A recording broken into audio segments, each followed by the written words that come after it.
Hi everyone, it's Ren here. Welcome to my room, guys. Happy Sunday. Today we're going to continue the conversation about the need to break out of boxes of type that I think are slowly but surely also stultifying and arresting the progress of type conversations and possibly leading to a loss of interest of people, who can only be interested in like the pop typologies type of approaches for so long.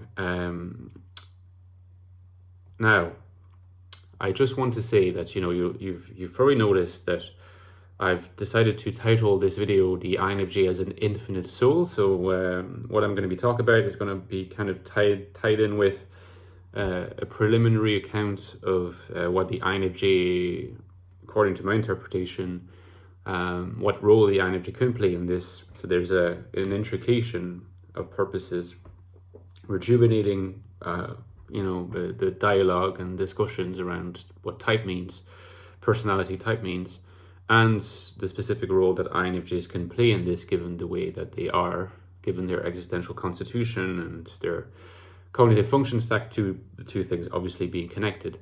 So if you want to hear more, just stick around. Now,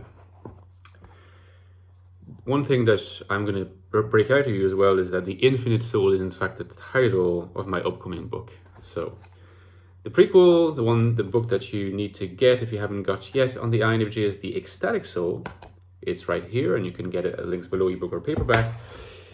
You also have the Infinite Castle, which is a novel whose main character is rumored to be an INFJ, even though it's otherwise, an actual psychological story involving a lot of existential themes, a lot of modernist themes, which I recommend you get as well. The Infinite Castle. So we have the Ecstatic Soul, the Infinite Castle. In fact, my new book on the INFJ, the sequel to the Ecstatic Soul, is going to be titled officially The Infinite Soul. And so that's the piece of news, and I look forward to showing you the product when I get it, and and I'll let you know when it's on sale. It's progressing, but in this video I will expand a little bit on what I mean by Infinite Soul, and this will also be a way of hopefully whetting your appetites as the days get closer to the release of the new book, The Infinite Soul, INFJ Life in the Modern World. That's the subtitle. I'll say it once more, The Infinite Soul, INFJ Life in the Modern World. So if you're interested in this, and I'm pretty sure it's the only book you will find that really discusses what it means to be an INFJ in the modern world, and the challenges that INFJs can really participate in meeting and carrying the torch in some sense, and being forerunners and at the vanguard, this is the book to get. But you'll be hearing more in future videos, and very soon as well. So back to the initial problem that I had set in the previous video, the idea that in our type community, roughly speaking, there's two, broadly speaking, communities, or rather types of communities on the internet and in the world, but the distinction becomes more acute on the internet. The much bigger community is the community of people who take an interest in type, full stop, without being too concerned to appropriate particular theoretical lenses that are very specific and very defined to look at the question of type.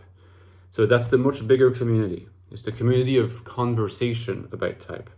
Now, the more specific, you might say, technical communities are communities that are articulated around a particular model, right? So the model itself will have different, variables within it. It could be a model that looks at type through embodied cognition, like cognitive typology. It could be Harry Murrell's model. It could be objective personalities model, each with their own particular terminologies that are slightly or sometimes very much different from the usual terminology that we have inherited from Jung with the typology of the cognitive functions and so on, NITI, NE, FE, and so on. So those are more specialized communities. And some of those specialized communities are very much alive and thriving and doing very well.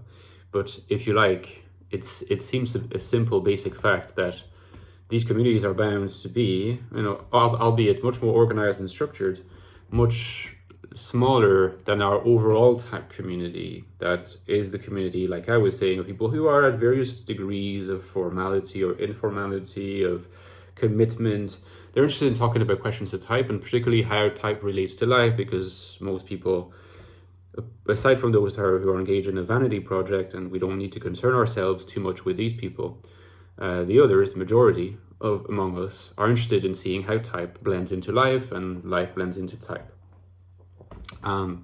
It is this community that I'm particularly interested in, because I think that if what we end up witnessing ultimately is a breakup of the type community as a whole, the type community writ large, into either the highly specialized communities that are very worthwhile, by the way, or just engaging in, or engaging with type content purely as entertainment, whether via comedic medium or some other medium. Essentially, it means that it's almost like you could establish a parallel with a democracy.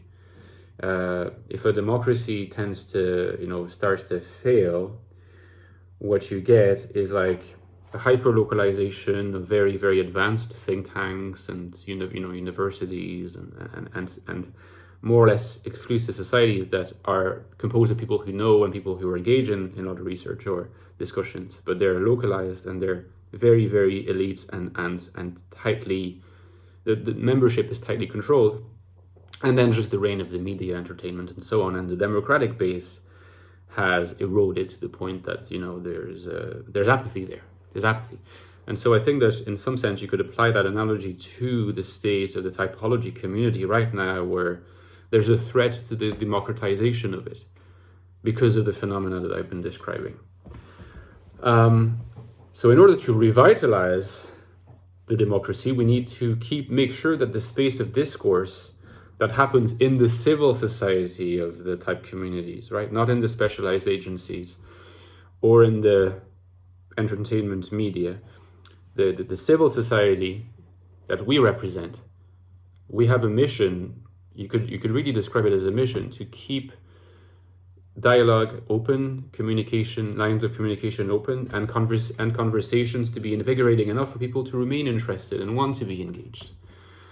And for this, we need to move beyond the box mentality that I was describing in the previous video and in other videos I've released in the past. The box mentality, which I also described as the restrictive interpretation of type, where we take type to be a fixed category which has certain characteristics, and we either fit that mold or we don't.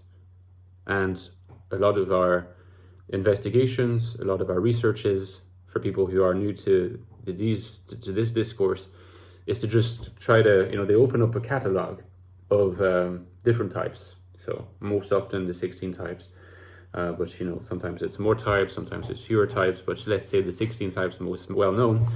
They look at the characteristics and they'll say, okay, that's me, or that's not me, or I'm a bit more like this, or I'm a bit more like that. Of course, it's easy to see how can only be a limited duration, a limited lifespan of interest in such an approach, because you hit a wall.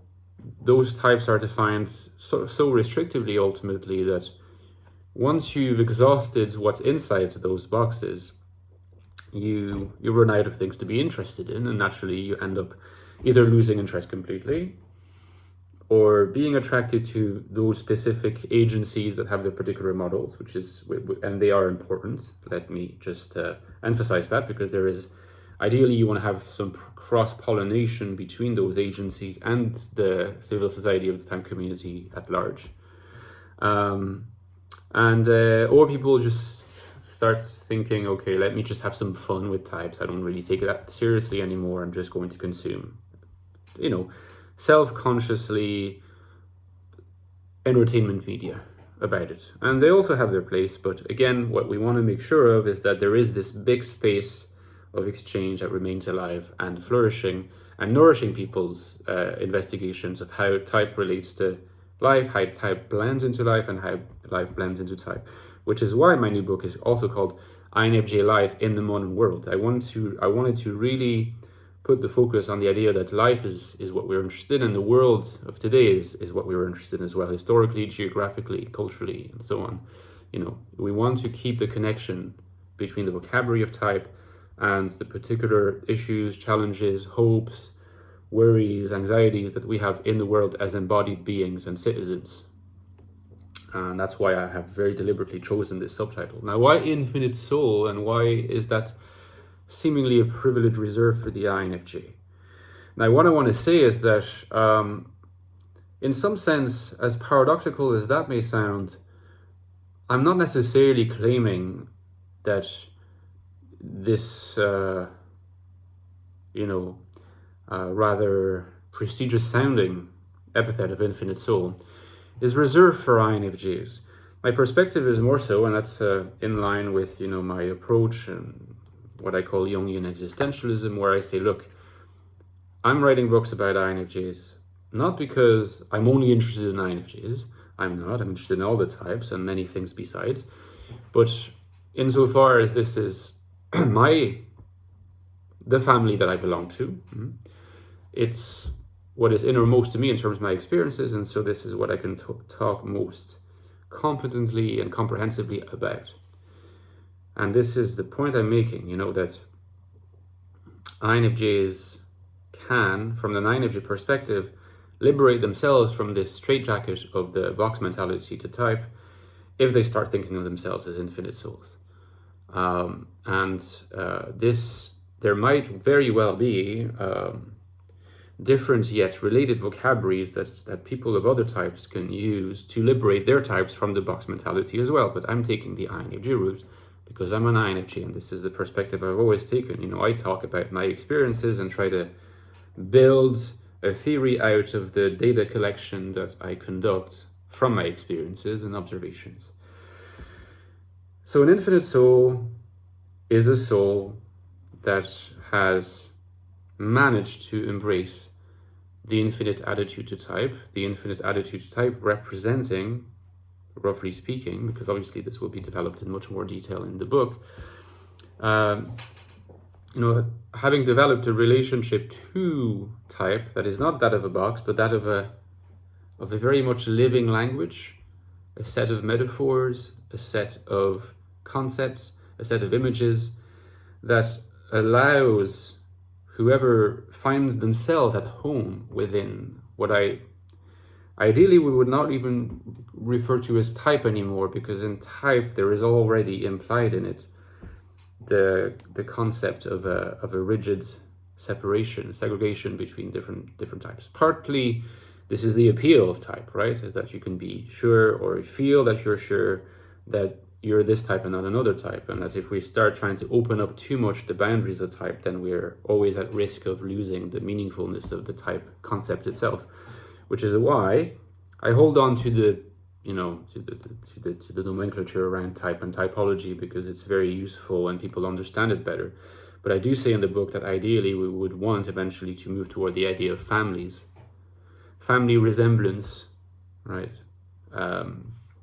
Between people belonging to the INFJ sort of family, rather than an absolute sharing of very specific traits that supposedly they all have in common and that other types don't have. So trying to move towards something like resemblance, like family members resemble each other, rather than this identity, right? And this is also something that I take, among other authors from Wittgenstein. He was very interested in this idea of family resemblance as a way to move, among other things, beyond essence and identity, if you like. But this is something that I develop a bit more in the book, and I would not want to reveal and spoil everything. And don't worry, I'm not spoiling. I'm not even spoiling the table of contents, right?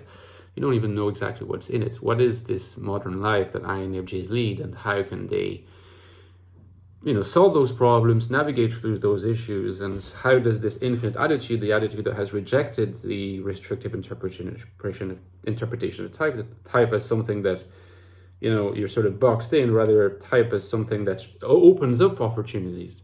The fundamental idea is that once you find yourself at home, once you're dwelling in a particular type language, you start seeing opportunities, ways of seeing yourself, ways of defining yourself and your possibilities and your opportunities, the things you can do, the interests you can find, the activities you can be engaged in, the purposes you can define for yourself. You can see them under a new light, and you can see them being enriched through your conception of type, rather than it being impoverished by seeing a box that just limits what you can see yourself as doing, which is often what happens with people who decide to embrace particular type. They say, oh, well, I'm this type, so of course I'm not going to be able to do this in life, right? They end up justifying not doing something, or not being able to do something, or not being able to contemplate something. They justify it in terms of, the legitimacy of their type, and their type not supposedly being fit for those activities. This is too restrictive. And what we need to do is open up the type in order to look at type more as a way to open paths for us that we hadn't envisaged before. And this is the whole challenge of moving to the infinite attitude. An infinite of possibilities that you can be an INFJ with your own kinds of purposes and hopes and aspirations, rather than a finite sort of list of properties that are locked inside the box. Hence, infinite attitude. And infinite soul, which it looks like, again, I keep you sort of hanging. I haven't quite touched on, what is uniquely, what unique contribution can the INFJ provide in this process of reinterpretation, because this is a further hypothesis of the book.